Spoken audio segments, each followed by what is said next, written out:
Welcome back to the Deep Dive. Today we're going straight to the core of one of the most foundational narratives that shapes our world. We're doing a crucial exploration of the formative years of the Prophet Muhammad. And for this, we are drawing exclusively from the earliest sources, as synthesized in one of the most monumental biographies on the subject, Martin Lings's Muhammad, His Life, based on the earliest sources. Exactly. And our mission here is to give you a really clear, impactful understanding of this period. We're not just, recounting a list of events. No. We're analyzing 7 pivotal moments, following the chronology in that book, that really established the Prophet's character and lay the groundwork for everything that followed. That's the key. We're using Martin Lings's expert synthesis to guide us. This deep dive is designed to show you how prophecy, personality, and, well, political necessity all intertwined. Right, to transform a solitary seeker into the leader of a burgeoning community. Okay, so let's unpack this. Our first major takeaway. It starts not with the man himself, but way back with his historical and Abrahamic roots. Well, what's so fascinating and what Lings's work makes clear right from the start is how this new prophecy is immediately connected back to an ancient one. It's not presented as something new out of thin air. Not at all. It establishes that Muhammad's lineage traces directly back to Abraham and his son Ishmael, or Ismail. It's framed as a fulfillment, a return to, a pristine original monotheism. And if you look at Mecca at the time, which Lings's biography describes so vividly, it was anything but pristine. Far from it. I mean, the material is clear that idolatry was just rampant. You have the figure of 360 idols surrounding the Kaaba itself. 360. But at the same time, there was this undercurrent of genuine spiritual searching. Lings talks about these groups known as the Hunafa. The inclined ones. Yes, who were actively seeking the true religion of Abraham. One of those key figures was Waraka, Khadijah's cousin, who had actually converted to Christianity. Which points to this broader spiritual anticipation across the whole region. Precisely. The text from Martin Lings highlights that the Jews in the region were almost unanimous in expecting a new prophet. They assumed he would be Jewish. Of course. And that's the crucial tension, right? The point of friction was where that prophet would emerge from. Yes. And thinkers like Waraka, who knew the older scriptures, they believed the prophet might well be an Arab. They reasoned that the Arabs, who were so immersed in idol worship, had a far greater need for guidance. That structural anticipation brings us right to our second vital takeaway. Yeah. And this is where the narrative, it's just saturated with supernatural signs, starting even before his birth. Martin Lings details the story of his parents, Amina and Abdullah, just beautifully. Abdullah was known as the Joseph of his times. For his incredible beauty, right? Exactly. And the narrative recounts this incident with a woman named Kuta, who was Waraka's sister. She saw this radiating light on Abdullah's face and offered him a fortune to marry her right then and there. But that light, that symbol of destiny, it transferred instead. It did. The light disappeared from Abdullah's face once he married Amina, and the biography recounts Amina's intense vision while she was pregnant. Right. She was conscious of a light so bright she could see the castles of Bosra in Syria. A crucial geographical detail. And during that vision, a voice told her to name him Muhammad, the praised one. So moving into his childhood, what's the one event that Lings really emphasizes that separates him, that confirms this divine preparation? It's the account of the breast splitting when he was in the care of his foster mother, Halima. The story, as recorded in Lings's work, it's visceral. 2 men in white lay him down, open his breasts with snow, symbolizing purification, and remove what's called a black cloth, signifying the removal of Satan's touch. And this happens alongside the mark he already had, the seal of prophethood. A distinctive mark on his back that had been there since birth. It all points to this divine protection and preparation. So that foundation leads us directly to our third pivotal moment, the external recognition by the monk Bahira and this deep reputation he builds for flawless character. After being orphaned, he was raised by his grandfather, Abdul Muttalib, and then his uncle, Abu Talib. And when he was just a boy, maybe 9 or 12, he travels with Abu Talib's caravan to Syria. And they pause at Bosra, where the monk Bahira lived, steeped in these ancient Christian manuscripts. And Bahira didn't need a word. He noticed something physical. A cloud. Yes, Lings notes that Bahira was struck by a small, low-hanging cloud that was just following the caravan, shading one specific part of it. He didn't just notice it. He compelled the entire caravan to dine with him just to meet the boy. Exactly. And after meeting Muhammad, Bahira confirmed the prophetic signs in his face, and critically, he asked to see the seal of prophethood on his back. This validated the ancient predictions he had. And the consequence of this recognition was huge. Massive. Bahira urgently warned Abu Talib to guard the boy fiercely against the Jews, who he knew would recognize the same signs and likely contrive evil against him. It creates a security issue right at the start of the story. So that's one half of this takeaway. The other is the reputation he built as an adult. He was known universally as Al-Amin. Trustworthy, and this reputation was just crucial. The character trait was so ingrained that Lings emphasizes even the disbelievers, the very men who would later become his fiercest enemies. The Quraysh leaders. They would entrust their most valuable property to him for safekeeping. It's an amazing detail. His character gave him a moral authority that transcended all the divisions of the time. And that leads us to the monumental event, our fourth key takeaway, the first revelation in the cave of Hira. As detailed in Muhammad his life based on the earliest sources, he would often retreat to the cave of Hira for solitude.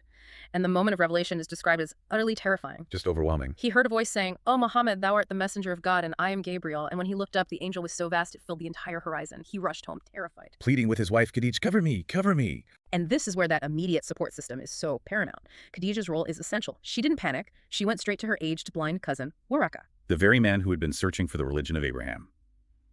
What was his verdict? It was instantaneous, total confirmation. It served as a theological anchor for the prophet in his awe and fear.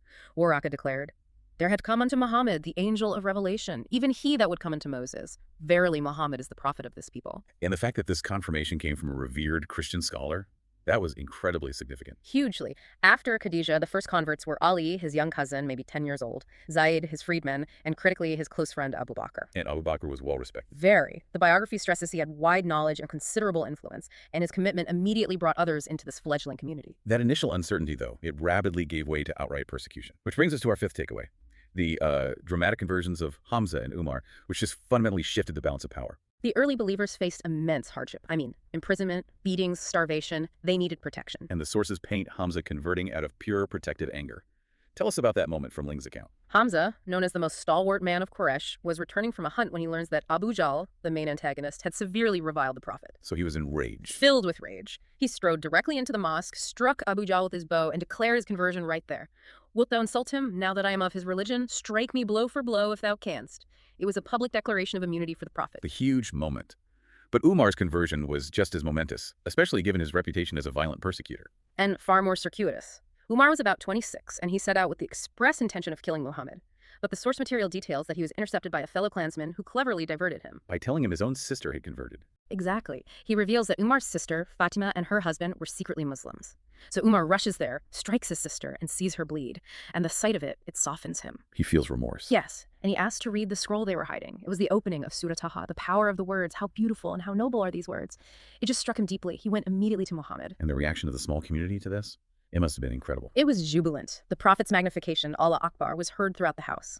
Lings' text makes it clear that the combined strength of Hamza and Umar meant the prophet could now walk outside with far greater safety. So once their physical survival was, for a time, secured, the narrative pivots. It goes inward toward spiritual sustenance, which is our sixth key takeaway: the night journey, the mirage, and the codification of the law of prayer. This happens at a difficult time for the prophet. It's after the deaths of both Khadijah and his protector, Abu Talib.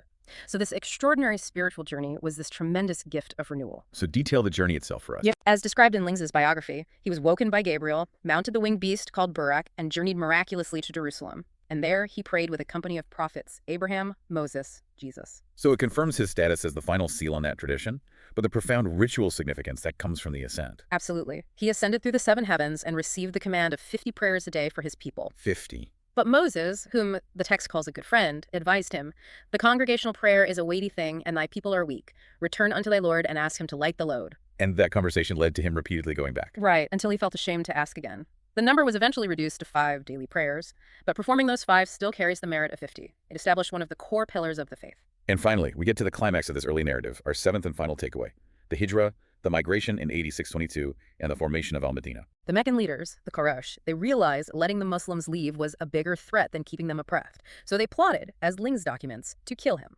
A plan led by Abu Jahl. Yes, to have men from every clan strike him at once to diffuse the blood revenge. Which required this moment of extreme risk and trust. How did he escape? Gabriel warned him. The escape plan was brilliant. Ali, his cousin, slept in the prophet's bed wearing his cloak, drawing the assassin's attention. The prophet passed right through them, unseen, reciting from Surah Yasin, and went straight to Abu Bakr. But they didn't flee immediately into the desert. No, they hid in the cave of Thawr for 3 days. This was critical, and Abu Bakr's shepherd would drive sheep over their tracks at night to cover their path. The arrival in Yathrib, the oasis town, that was the transformation point. It truly was. He arrived on the 12th day, first stopping at Quba to lay the foundation of the first mosque. When he finally rode into the main part of the oasis, his camel, Qaswa, knelt in a large courtyard. And he accepted that spot as his dwelling. Yes, this, if God will, is the dwelling. And with that, Yathrib was permanently transformed into Al-Madinah, the city. That transformation is everything. The movement pivoted from a scattered, persecuted minority into a cohesive, governing force. That's right. The prophecy that Waraka and Bahira saw glimpses of had finally found its secure foundation. That was a really insightful deep dive, based entirely on Martin Lings' Muhammad, his life, based on the earliest sources. We've traced this incredible arc from ancient prophecy all the way to the birth of Al-Medina. And you can really see the three components that were required for survival: the divine authentication through the signs, the moral authority from his character, Al-Amin, and the essential strategic conversions of men like Hamza and Umar. The lasting lessons from Ling's biography are so clear. The power of conviction, the critical role of that support structure Khadija Abu Bakr, and the strategic necessity of the Hijra. Right, which turned flight into formation. What's so fascinating is that shift from a purely spiritual mission to a political one. The community in Medina was built on an initial covenant, a practical agreement. So what does this all mean for you, the learner?